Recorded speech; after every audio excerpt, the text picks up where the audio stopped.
One of the greatest rivalries of all time is about to explode into battle. Two men stare each other down. Two empires hang in the balance.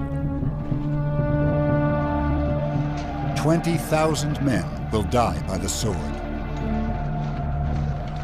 The Roman army is preparing to face the first true threat to its survival, the ancient empire called Carthage. Their leaders are two of the greatest military strategists who ever lived.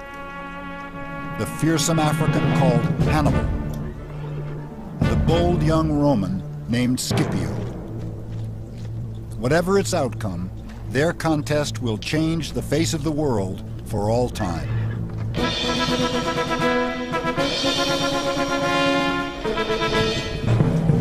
The Second Punic War, Rome versus Carthage, has reached its final crisis. It's a confrontation centuries in the making.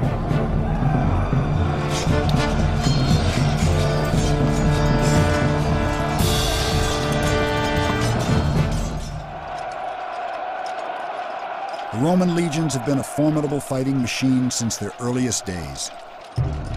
How an amateur army from a minor city grew into a force capable of conquering the world is one of the ultimate success stories of history.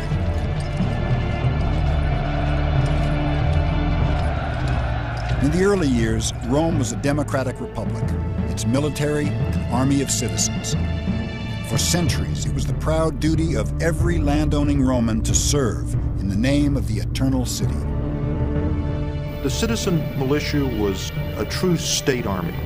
It was an army that was rationalized along lines of wealth and age. And as best we can tell from our study of ancient history, this was the first army that was literally built into the state as part of the fabric of the state.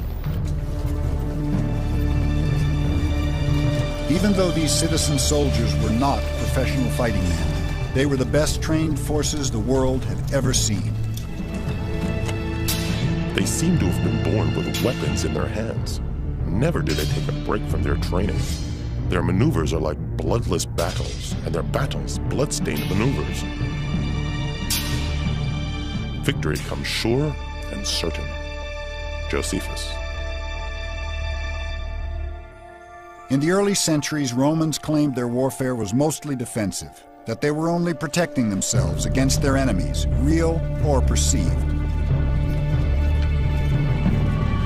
It didn't matter that they often won new territories. Romans insisted expansion wasn't their primary goal. Rome has been accused of following a policy of defensive aggression. And by that, it's often meant that the Romans feared an enemy on their borders. Fearing attack, they would preemptively attack this enemy, defeat them, and annex their territory. Once you've done that, of course, on the far side of this newly conquered territory, you would find new enemies on your borders, and you might fear them. And so thus you're compelled to continually advance your borders to, in your own mind, preemptively deter an aggression against your own state. It was an accidental empire, and yet Romans found themselves engaged in almost constant warfare. In battle after battle, Romans came away victorious, and Rome's influence was growing fast. Back in the 5th century BC, Rome was little more than a smudge on the map. Over the next 2 centuries, Rome conquered most of central Italy. Besides constant fighting and training, there were other keys to the success of this young army. The genius of the Roman war machine was rarely the invention of new weapons or tactics. Rather, just as they would in art and technology, Romans stole the military innovations of others, brilliantly. They didn't look for what today we'd call a silver bullet, the one single weapon system that would guarantee them success on the battlefield, or one tactic that would guarantee them success. What they looked for was to treat battle holistically, not just as a clash of technologies, but a clash of leadership, of will, of training, discipline, technology, politics. What they were a body of soldiers who always picked the best. And they weren't ashamed to pick the best from their enemies. From the Greeks, Romans took most of their early weapons and armor, like traditional round shields and hoplite thrusting spears. From the Gauls, a long javelin called a pilum, which they could throw 100 feet, along with larger oblong shields and chainmail armor. And from the nearby Etruscans, Rome copied the basic organization of her military, the legions of roughly 5,000 men each. The Romans knew how to find an edge anywhere they could. The Roman army, with few exceptions, was always well-fed and healthy. Now, in an age of muscle-powered armies where physical strength determines your dominance over an enemy, being healthy and being rested and well-fed would be today like having a weapons overmatched against an enemy in a firepower battle. It's very important. Another secret to Rome's success was extreme, unflinching discipline. If any soldier deserted or ran from battle, his entire unit faced brutal punishment. 1 in every 10 men was beaten, stoned, or flogged to death.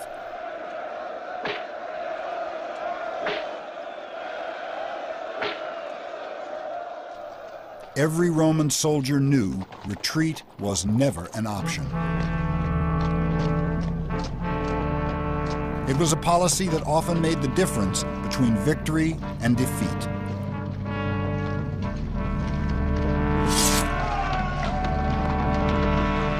In the eyeball-to-eyeball combat of the ancient world, retreat was almost always the wrong move.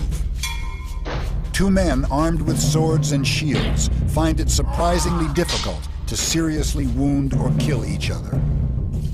Until, that is, one of them turns and runs. It's far easier to stab an enemy's unprotected back and sides.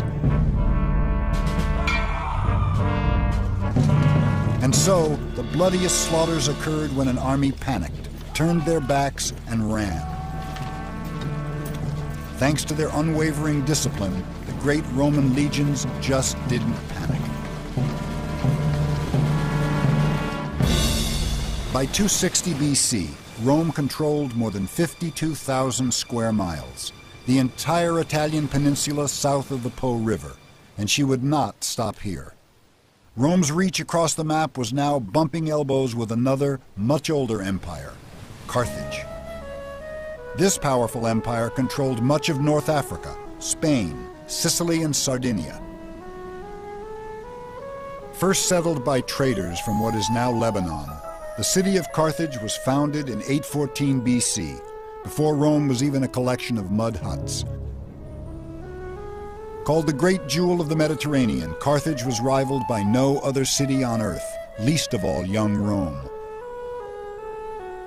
Little is known about the Carthaginians, who left behind almost no written record. What is known comes from archaeological finds and stories passed down by the Greeks and Romans. But one scrap of evidence about Carthage overshadows all others, a bizarre ritual that struck even the Romans as utterly barbaric. The god Baal-Hamon demanded human sacrifice from the ancient Africans. Carthage gave him her children. In a sacred ceremony, a priest lifted up the child, strangled him to death, then burned the small body in a ritual fire. These carved stones mark the graves of sacrificed babies. There are thousands near Carthage. Hundreds of children at a time were killed in the desperate attempt to bring rain in times of drought or repulse an enemy in times of war.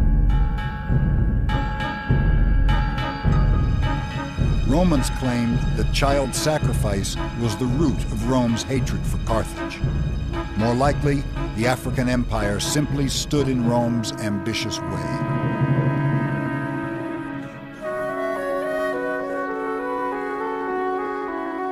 Rome continued to claim her wars were defensive, but it's doubtful even Romans believed this once she turned a hungry eye toward Africa.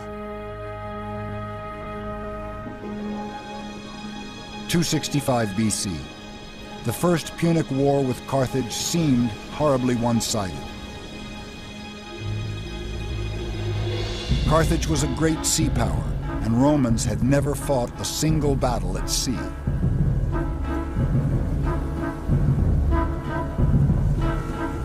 And so the Romans, in order to fight a naval war, had to develop a navy. And they got a break early in this war when they found a Carthaginian warship that had accidentally washed up on the shore of the Italian coast after having been abandoned by its crew during a storm. And they closely studied the Carthaginian vessel. They took it apart, found out how it was built, and then built hundreds of exact replicas of this Carthaginian ship. So the Romans now had a fleet. New to naval warfare, the Romans had to find a way to turn things to their advantage. They soon found the answer. Instead of bombarding from a distance, Roman soldiers boarded the enemy's ships using a specially designed plank called a corvus. In hand-to-hand combat, Roman legions were just as deadly as on land.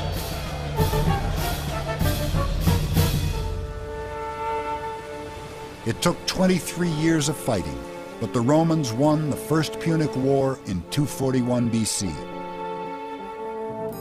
Romans seized the rich islands of Sicily and Sardinia and forced the king of Carthage to sign a crushing treaty, giving the empire's entire treasury to Rome.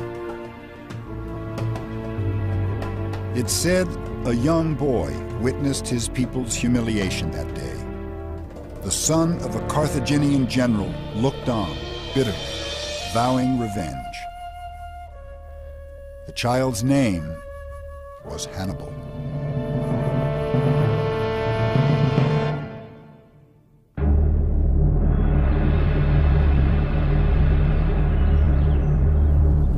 Two decades after Carthage lost the First Punic War, Hannibal was now a soldier, the leader of his nation's military.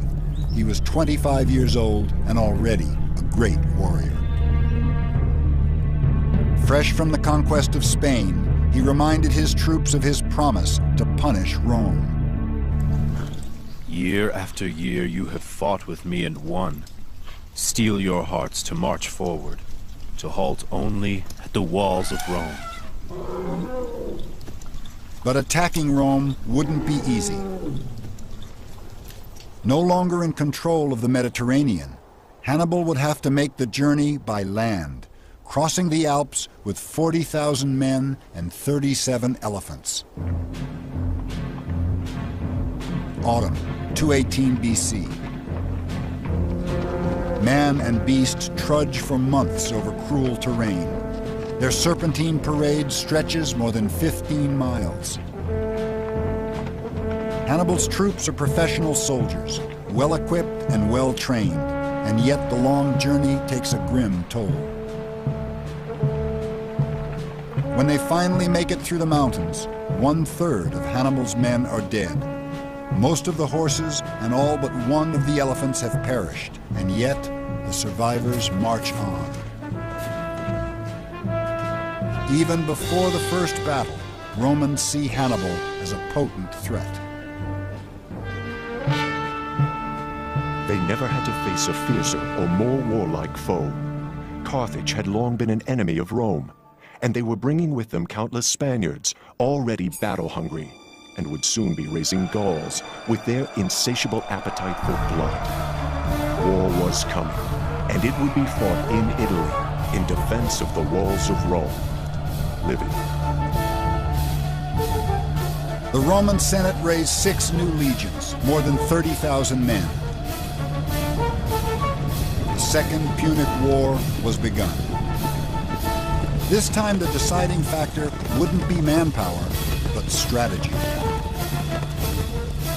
Most Roman commanders were political appointees with little battlefield experience, no match for a military genius like Hannibal. Hannibal had a spark. I mean, he had many things that made him a great leader. I mean, he knew how to motivate troops, he knew how to innovate on the battlefield, he knew how to make the optimum use of the tools at his command. But in addition to that, he had that spark. He had the ability to read an enemy and find that one maneuver that would cause the enemy to collapse. In battle after battle, Hannibal humiliated the Roman legions. The most devastating defeat was the Battle of Cannae. Here, Hannibal, though badly outnumbered, managed to surround the Romans and slaughtered them. 50,000 Romans, more than half the entire Roman military, killed in the worst defeat Rome ever suffered. At last, Rome saw Hannibal for what he was, the first true threat to her survival. For 15 long years, the war against Hannibal dragged on, and large areas of southern Italy defected to him. Hannibal never lost a single battle, and many wondered how long it would be before he attacked the city of Rome. It was widely expected, of course, that he would take the city, but Rome was heavily fortified. Hannibal seems to have not had proper siege equipment. No matter how many armies of the Romans and their allies Hannibal could defeat, the Romans were always able to raise new armies, to put new armies into the field. And ultimately, Hannibal failed to take the city. And yet the tide didn't turn against Hannibal until the Senate called up a military leader in the same league with the legendary Carthaginian. Publius Cornelius Scipio had the cunning and the charisma to match the so-called scourge of Rome. The son of a general and a survivor of the Battle of Cannae, the young Scipio studied Hannibal's tactics closely. Then in 204 BC, rather than confront Hannibal in Italy, Scipio had a brilliant but risky plan, an end run. He sailed to Africa and invaded the empire of Carthage. Carthage was forced to respond, recalling Hannibal from his 17-year torment of Italy. It was the moment of truth. Scipio and Hannibal would fight a single battle to decide the Second Punic War, the Battle of Zama. The two armies gathered forces in the countryside of what is now central Tunisia. Outside the ancient city of Zama, Scipio confronted his arch-rival, Hannibal. It's believed the two men met face to face just before the ultimate battle in an attempt to make peace. Scipio refused Hannibal's terms, saying to his rival, "Prepare for war, since evidently you have found peace intolerable."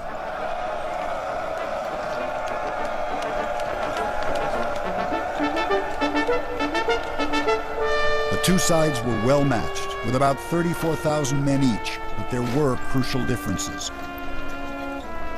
Hannibal had been resupplied with 80 of his dreaded elephants, but Scipio had drilled his troops in new tactics for dealing with the great beasts.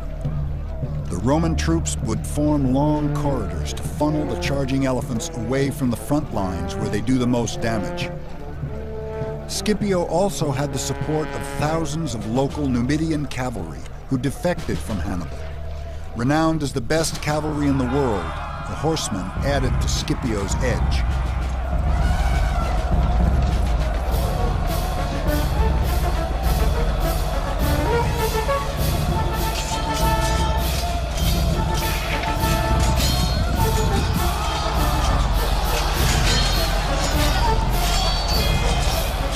Scipio finally and soundly defeated Hannibal at Zama. Carthage was crippled. Carthage was forced to hand over all but 10 of her warships, all her elephants, and a treasure so great it would take 20 years to pay. The once great empire was impoverished and stripped of all power. Hannibal escaped from the Battle of Zama. For a time, he tried to revive his waning Carthage, but eventually fled into exile in Greece. And though the aging warrior no longer posed any threat, Rome still pursued him, determined to capture the famous scourge. Ultimately, Hannibal denied her the pleasure. Let us free the Roman people of their long-standing anxiety, seeing that they find it tedious to wait for an old man's death. It is no magnificent victory to defeat a man unarmed and betrayed. With that, Hannibal put a drink of poison to his lips and drained his cup. But even Hannibal's suicide was not victory enough. After so many years of war, Rome still saw Carthage as an enemy and could not abide her survival in any form. In 146 BC, Rome destroyed the African Empire once and for all in the final Punic War, slaughtering 500,000 people. The pearl of the Mediterranean is ground into dust. Carthage is no more. Rome now controlled the entire Mediterranean, along with parts of Spain, southern Gaul, and the Italian peninsula. At the same time, Rome's power was spreading eastward. In all, Roman armies held more than 250,000 square miles.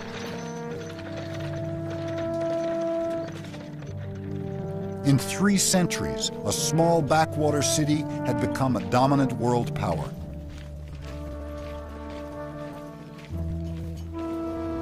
In the past 50 years alone, she more than tripled her domain.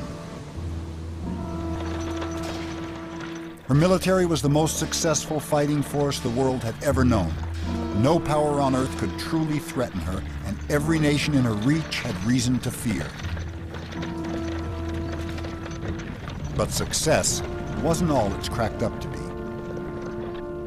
More than a century after the wars against Carthage began, Rome was left drained, both financially and emotionally. War-weary Romans had lost hundreds of thousands of sons to bloody battles in faraway lands. Surviving soldiers had been fighting so long, they barely remembered their homes. One thing became clear. A non-professional citizen army was no longer adequate for an empire the size of Rome's. It would fall largely to one man to professionalize the Roman military, a general and politician named Gaius Marius. Marius saw the need for far-reaching changes in the structure of the Roman army. To be a soldier would now be a career in itself, not merely a sideline for landed citizens.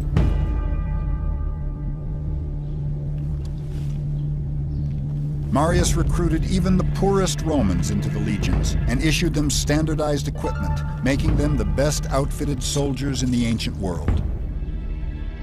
Including weapons, a soldier carried at least 80 pounds on his back, earning troops of this era the nickname Marius's Mules. Rome's first true professional soldiers were even more fit and better disciplined than earlier armies. But the biggest change of all, this new class of warrior had a special relationship with its commander. When they became veterans, Marius would personally see to it that his men received a grant of land, often in recently conquered territories. In the end, this was more than a generous perk for poor soldiers with no farms to return to. In fact, it was revolutionary.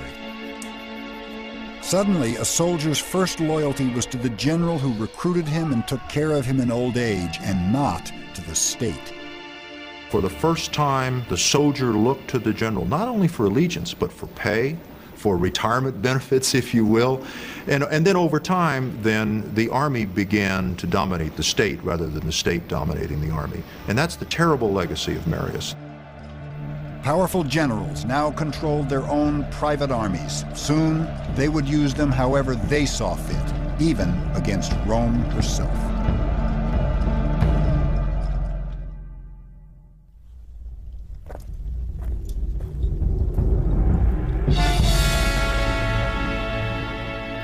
By the 1st century BC, a powerful general called Lucius Cornelius Sulla would be the first to cash in on the loyalty of his men. And Sulla was famous for commanding the affections of soldiers. It was Sulla more than anyone else who set the example. In order to corrupt and win over the soldiers of other generals, he gave his own troops a good time and spent money lavishly on them. He was thus, at the same time, encouraging the evils of both treachery and of debauchery. Plutarch. In 89 BC, when the Senate ordered Sulla to hand over control of his army in southern Italy, he refused, and his troops remained fiercely devoted to him. Armed with 6 renegade legions, more than 30,000 men, Sulla then did an astonishing thing. He marched on the city of Rome. Once in control of the city, Sulla's soldiers went on a bloody rampage. Hundreds of Sulla's political enemies were then rounded up and executed, and he was the first among several generals who was to use his military forces in this way. Sulla planted his own supporters in power and quickly left the city in peace, but nothing in Rome would ever be the same. A Roman general used his troops to enforce his own political power. It was the first time, but it would by no means be the last. Soon, another Roman army would march against Rome, led by a great leader, politician, and general. A man named Julius Caesar.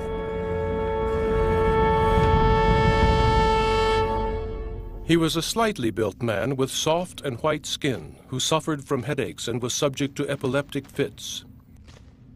He was particular in his personal appearance and dress, was clean-shaven, and was sensitive of his premature balding.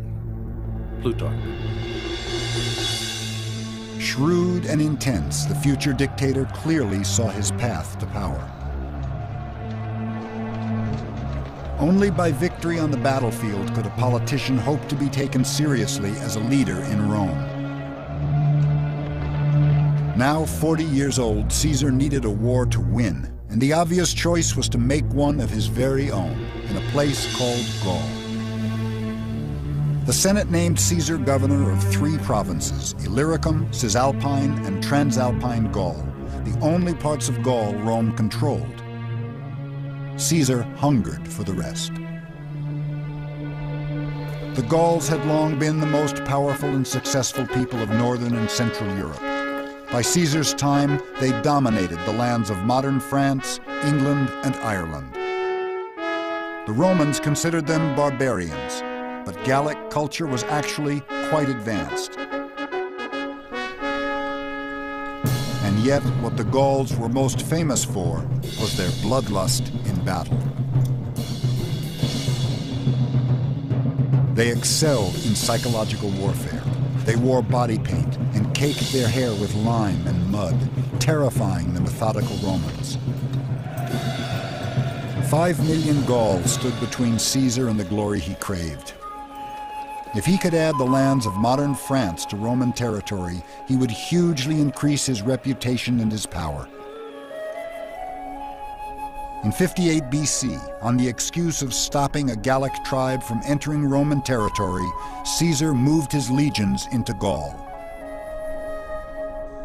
And for the next decade, the bold general does precisely what he set out to do: conquer. Tribe after tribe, battle after battle, Caesar prevailed against the Gauls again and again. By Caesar's own accounts, it was a slaughter. The campaign in Gaul of Julius Caesar is very well known, and very often people see it as somehow epitomizing Roman imperialism. What people forget is that Julius Caesar was proud of the fact that in Gaul he killed 1 million Gauls. That's genocide. Though he's considered one of history's great generals, Caesar was not a tactical genius. Instead, he had incredible fortitude and a genius for inspiring others. Caesar won the devotion of his soldiers by marching alongside them, eating the same food and sleeping on the ground as they did.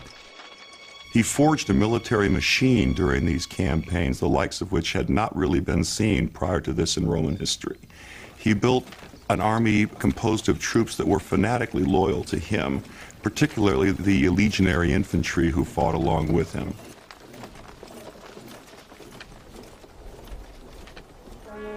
Today, it's called Alise-Saint-Rene in modern France. In 52 BC, it was known as Alesia, the decisive battleground for Caesar's campaign. The Gauls were united under a legendary warrior chief called Vercingetorix. For Julius Caesar, this is the moment of truth. He surrounds Alesia, but he's taken by surprise when Gallic reinforcements attack from behind. Caesar must now fight two armies at once. He basically conducted a siege in two directions. Now, what other ancient soldier would have done that? Or what soldier today would have had that degree of self-confidence in his men and self-confidence in his own leadership ability to conduct essentially a siege in two directions 500-600 miles from home? That's the mark of a genius. He's outnumbered 5-1, but Caesar's troops eventually win the battle, capturing the infamous Vercingetorix.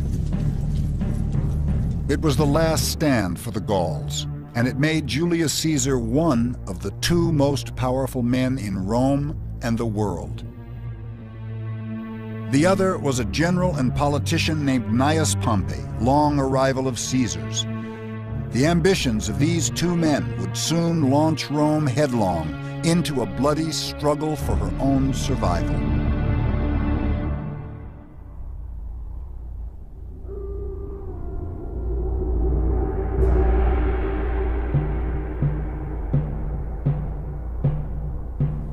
It was never a raging torrent or a great river, but it was destined for a place in history. Its very name has come to mean a boundary and an irrevocable decision. The Rubicon. For Caesar, at first it was simply the southern boundary of his province in Gaul. It would soon become a great deal more. The Senate recalled Caesar to Rome, but ordered him to leave his legions behind. He was between a rock and a hard place. He had to go to Rome, but if he went unprotected, he'd almost certainly be murdered by Pompey's supporters. He believed he had no other choice but to call on the loyalty of his men. He turns to his troops and says, "I'm being insulted by the state. Do you think this is a good thing? Protect me, defend my position in society." That's what the troops were marching for. At least that's how Julius Caesar put it. It was a high-stakes game of chess using real armies. In 49 BC, in bold defiance of the Senate, Caesar took his army out of Gaul across an unassuming little stream.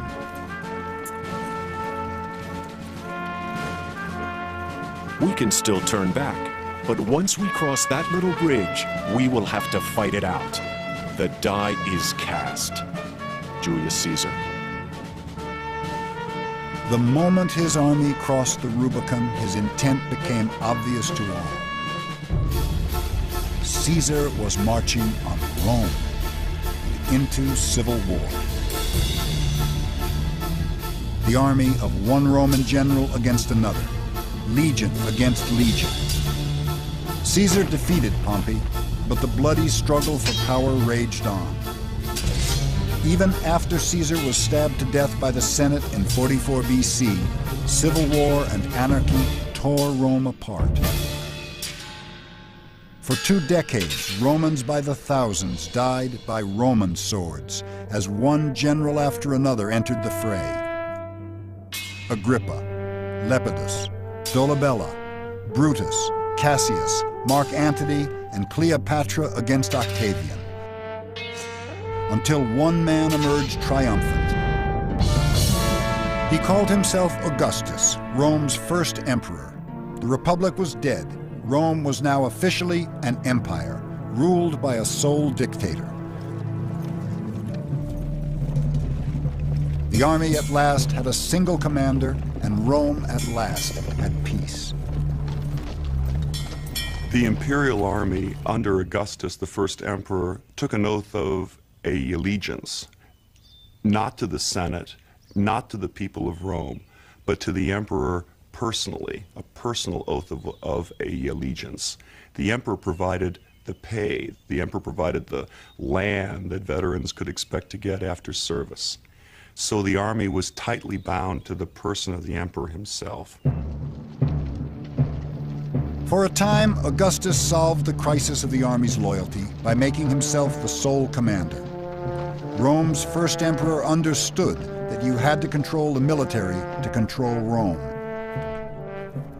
The growth of the empire had slowed, but defending the vast borders was a gargantuan and expensive task.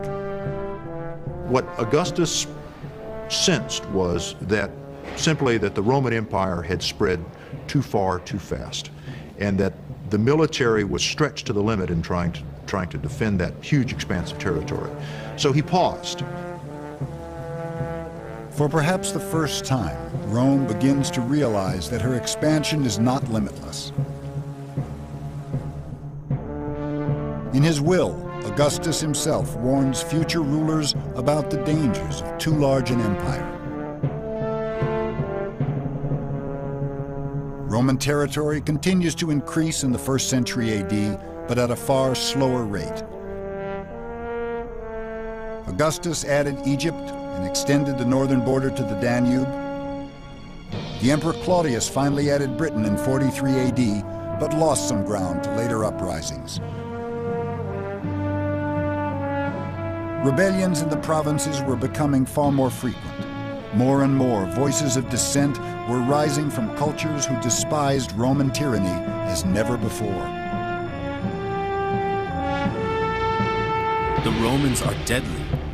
Pillagers of the world, they've exhausted the earth by their indiscriminate plunder. A rich enemy excites their lust for wealth. A poor one, their craving for power. Robbery, butchery, and rape, they call government. They create a desert and call it peace. Cagacus. In 66 AD, one relatively minor uprising in far-off Judea would come to haunt the great Roman Empire. A minor religious sect called the Jews rose up against Roman tyranny, passionately resisting Rome's pagan religion. Jewish rebels took control of Jerusalem, then Judea and Galilee. It took 2 years for Rome to reclaim all but Jerusalem, and 2 more years before the legions ruthlessly took back that city as well. Roman troops burned the sacred Second Temple of Jerusalem and rampaged through the streets, carrying off holy treasures. They massacred all who fell in their way and burned the houses along with all those who were hiding inside. Soldiers ran swords through so many that they choked the streets with the dead and deluged the whole city with blood. So great was the flow of blood that it often actually quenched the flames. Josephus.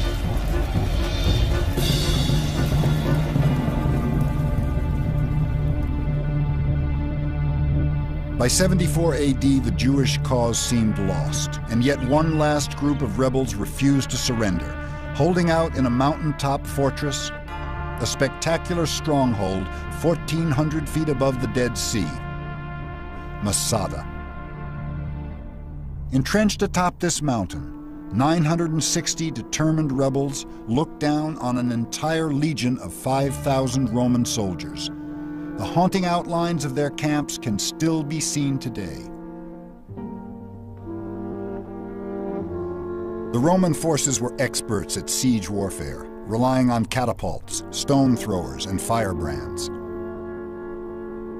But the natural fortress of Masada proved too steep for siege weaponry to do much damage from the ground. Using thousands of Jewish slaves and their own soldiers, the Romans started building an enormous ramp of stone and dirt to the top of the mountain. Even though construction would take nearly a year, the legions knew that time was on their side. It was a very dramatic, slow, meticulous, well-engineered campaign that sought to demonstrate to everyone in the area that the Roman army simply couldn't be beaten.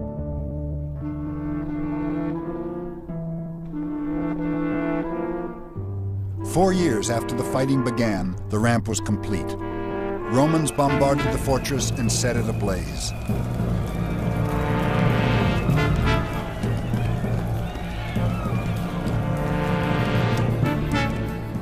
The Romans returned to their camp with the intention of attacking their enemy the next day, and throughout the night kept a careful watch in case any of them should escape in secret.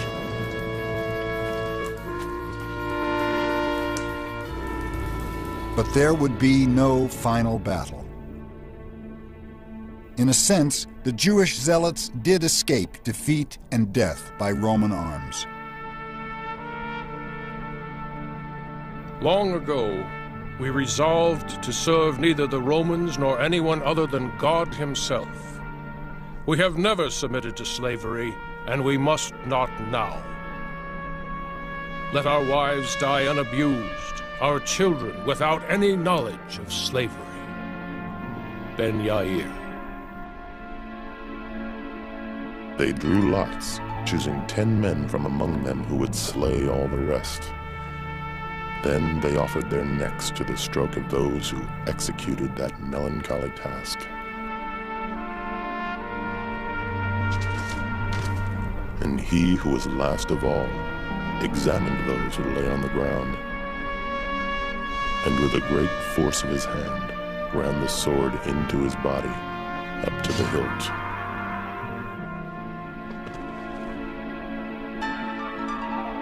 During the long night, more than 900 devout Jews turned their swords on themselves. When the Romans came upon the rows of dead bodies, they did not exult over them as enemies, but admired their resolve, and the way so many of them had shown an utter contempt of death in taking their own lives without a tremor.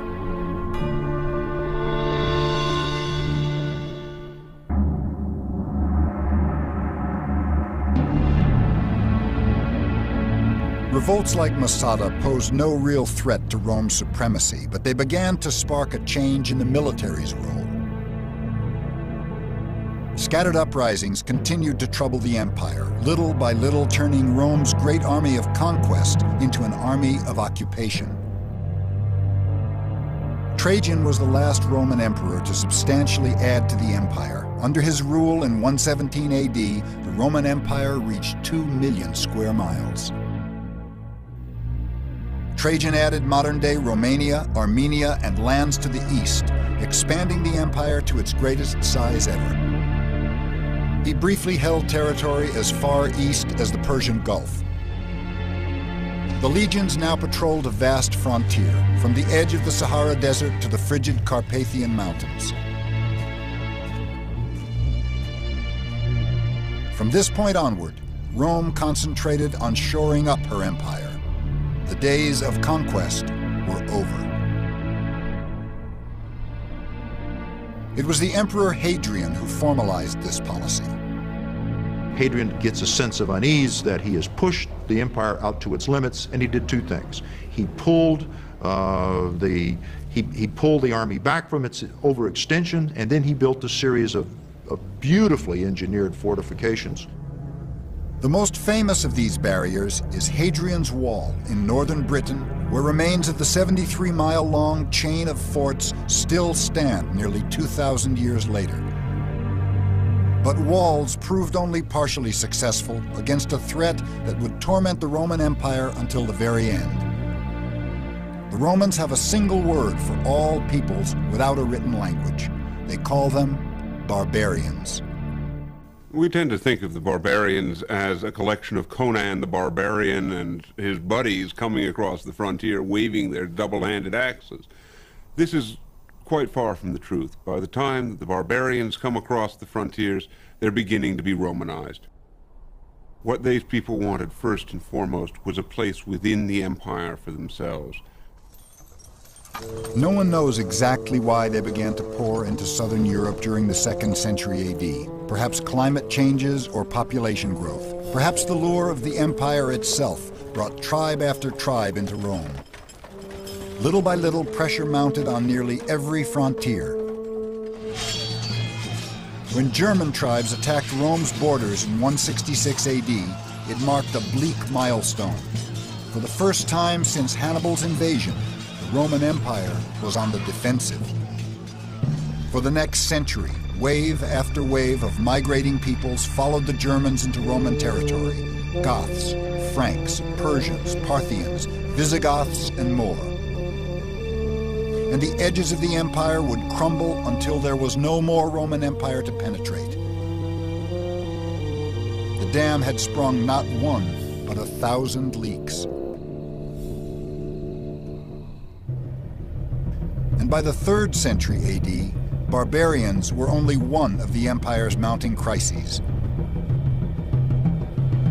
It was a time when an emperor was far more likely to be assassinated than die of old age, and rulers frequently left no clear successor to the throne.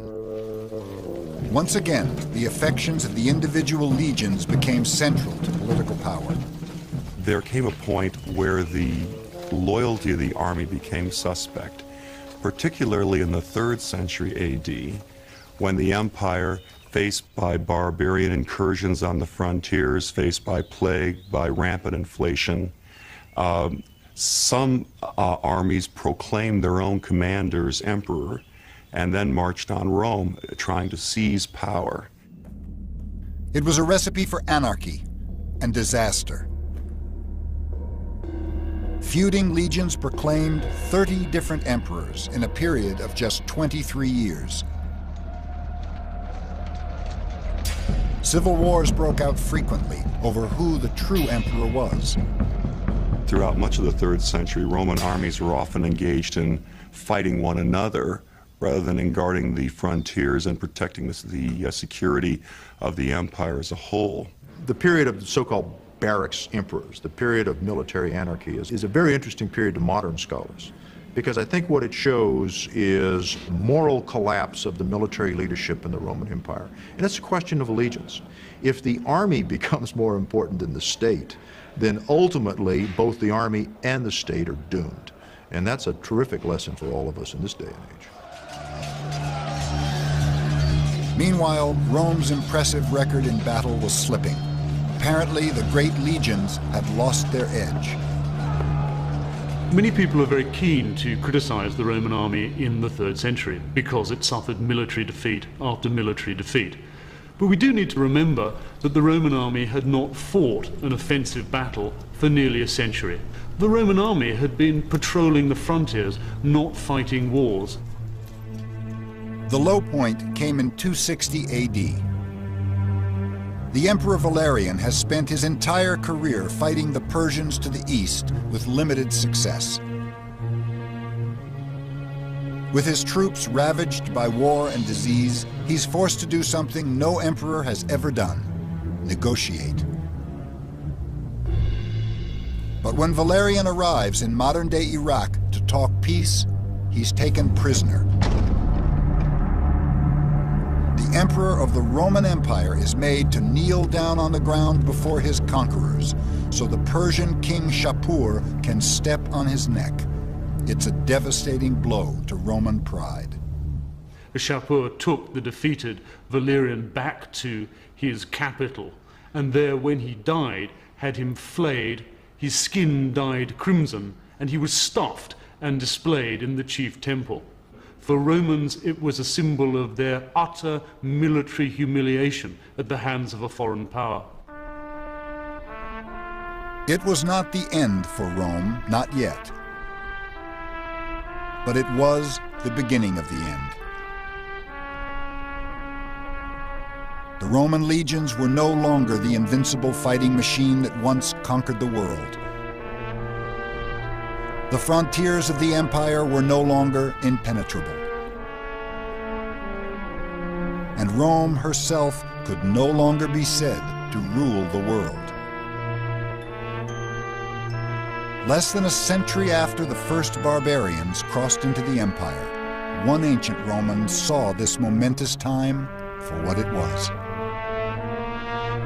Our history now plunges from a kingdom of gold to one of iron and rust.